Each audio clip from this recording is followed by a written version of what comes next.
Welcome, in front of me I have Samsung Galaxy A03s, and today I'll show you how you can adjust notification bar shortcuts. So at first you have to open your notification bar and then swipe on the right and click right here.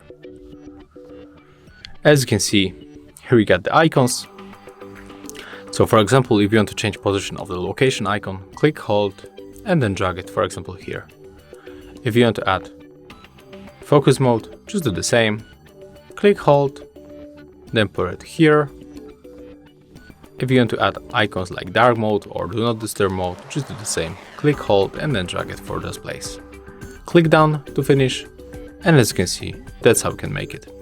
If you find this video helpful, remember to leave a like, comment, and subscribe to our channel.